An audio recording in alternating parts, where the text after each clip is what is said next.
28 సంవత్సరాల experience evidence based గల ఆయుర్వేదిక multi specialty hospital KSUC hospital మన హైదరాబాద్ లో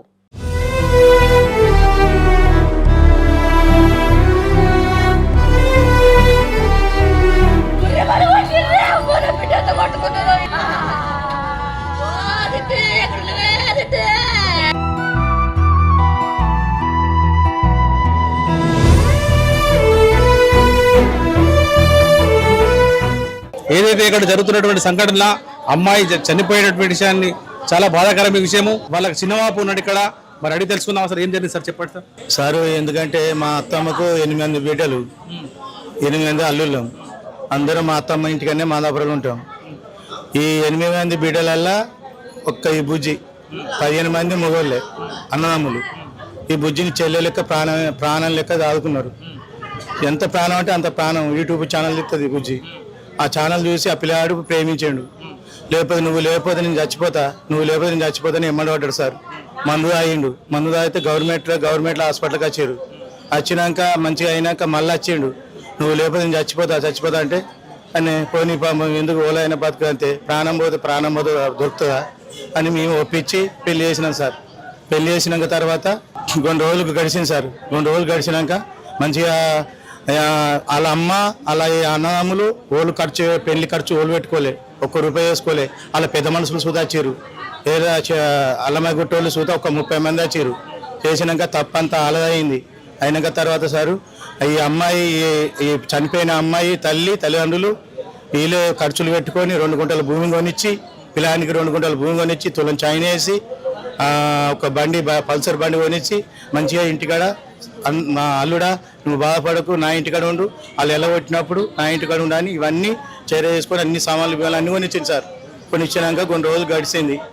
8 నెలలు అయినాక అతనికి వాళ్ళ తల్లి ఏం చేసింది, అరే వీళ్ళు వేరన్నట్టు వాళ్ళ ఇంటికి వేరు. వాళ్ళ ఇంటికి పోయినాక తర్వాత అమ్మ నువ్వు ఇద్దరు అన్నమ్మలకి ఇచ్చినావు, మరి నాకు నా ఇల్లు ఇచ్చింది.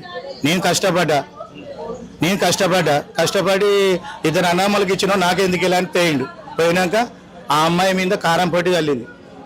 అత్త వాళ్ళది కారం పొడి చల్లి, అబ్బా చల్తావమ్మా ఎందుకే నువ్వు మా ఇల్లు మాకి అంటే దాన్ని చంపేయి, అది అవసరం లేదు, ఇంకో పెళ్లి చేస్తా నీకు, చంపేయి అని టార్చర్ పెట్టుకుంటే పెళ్ళి అయిన కాంచెల్లి అదే టార్చర్ పెట్టింది సార్. టార్చర్ పెట్టి ఎటు కాకుండా చేసారు. వీళ్ళు వచ్చి అరే నీ ఇల్లు కూడా సరే, నేను మా అత్తమ్మలు ఎంచుకోలేని భర్త వాళ్ళు అనుకున్నట్టు మాకు అన్ని ఆధారం పెట్టిరు, మేము ఆన్నే భర్తామని మళ్ళీ భార్య తోలుకొని వచ్చిండు సార్. దేవుడికి వచ్చినాక ఆ తల్లి మాటలకు ఈ పిల్లాడు వీళ్ళిద్దరు కలిసి టార్చర్ పెట్టి, అన్నమ్మల మాటలు విని టార్చర్ పెట్టుకొని వీళ్ళు 4 వచ్చి 11 గంటలకంట మా మరదలు చెప్పింది, 11 గంటలకు 12 గంటలకు కుక్కలు మురిగినాక అరే ఎందుకు మురుగుతున్నాయి ఏం కథ అని ఆలోచించిందట.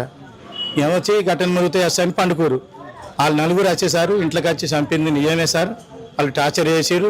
అమ్మాయిని కత్తి పట్టి పొడిచారు. ఏడంటే ఆయన గాయాలు పడ్డాయి. ఆ అమ్మాయి చేరేసుకొని దయచేసి కలెక్టర్కి చెప్తున్న, డిఎస్పీకి, ఎస్పీ లెవెల్కు అందరికీ గవర్నమెంట్ జాబుల్లో అందరూ దండం పెడతా. ఒక అమ్మాయి ఆడపిల్ల, దయచేసి ఆడపిల్లకు అన్యాయం జరగద్దు, న్యాయం జరగాలని కోరుకుంటున్నా. వాళ్ళకి సరైన శిక్ష, వాళ్ళకి శిక్ష ఇచ్చే బాధ్యత మీది. వాళ్ళకి శిక్ష పడాలి. వాళ్ళ నలుగురికి శిక్ష పడాలి. లైఫ్ లాంగ్ కై శిక్ష పడాలకు లైఫ్ లాంగ్ వెళ్ళొద్దాలు. వాళ్ళు చేసుకొని దండం పెడతా. మీ యూట్యూబ్ ఛానల్కి అందరికీ నమస్కారం సార్. ఇప్పుడు పెళ్ళి ఎన్ని సంవత్సరాలు అవుతుంది సార్? పెళ్ళి 8 నెలలు అవుతుంది సార్. 8 నెలలు అవుతుంది. 8 నెలల నుంచి జరిగింది సార్. ఈ అమ్మాయి ఇప్పుడు 4 నెలలు ప్రెగ్నెంట్ సార్. అమ్మాయి 4 ప్రెగ్నెంట్. 2 ప్రాణం చేసినాడు. వీళ్ళందరూ కుటుంబం కలిసి 2 ప్రాణం చేశారు. కడుపులో ఉన్న అమ్మాయికి అబ్బాయికి ప్రాణం పోయింది. నా బిడ్డ ప్రాణం పోయింది. నా సడుకుని బిడ్డ ప్రాణం పోయింది. 2 ప్రాణాలు పోయినప్పుడు దాన్ని చేరే చేసుకొని వాళ్ళకి శిక్ష పడ్డట్టు చేయరు సార్. దండం పెడతా సార్. ఎప్పుడు వచ్చారు సార్? మీకు ఎప్పుడు తెలిసింది ఈ విషయం? పొద్దున తెలిసింది సార్. పొద్దున తెలిసింది ఇట్లా చనిపోయిందని. ఓలదైనా ఒకటి, ఓల బిడ్డ అయినా ఒకటి. ఈ న్యాయం కరెక్ట్ కాదు, ఇట్లా చేసింది. ఇది దునియా మీద ఓలదైనా ఒకటి అనుకోవాలి. ఇట్లా చేసుడు కరెక్ట్ కాదు. అయినా శిక్ష మీరు తీసుకోవాలి. తీసుకుంటేనే అందరికి మంచిగా ఉంటుంది సార్. Okay sir. శిక్ష పడాలంటారా? తగిన శిక్ష పడాలి. ఆ అమ్మాయి ఏమన్నా ఇంతకుముందు ఏమన్నా మీకు చెప్పిర్రా? ఎప్పుడైనా ఇట్లా జరుగుతుంది, జరుగుతుందని ఇట్లా జరిగినట్టుగా తెలిసింది ఏమన్నా? మనకు అవి అంతా తెలియదు అన్న. మాకు పొద్దున ఫోన్ వచ్చింది, ఫోన్ వస్తే వచ్చినాం. ఆ ఫోన్ వచ్చింది, పొద్దున ఫోన్ వస్తే ఇట్లా అయిందని తెలిసింది.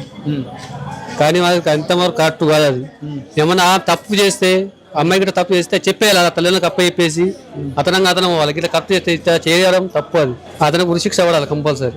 వాళ్ళకి ఊళ్ళో బంధువులు ఉన్నారు, సపోర్ట్ చేసిన వాళ్ళు ఉన్నారు, వాళ్ళందరికీ తగిన చట్టం ప్రకారం చర్య తీసుకోవాలి.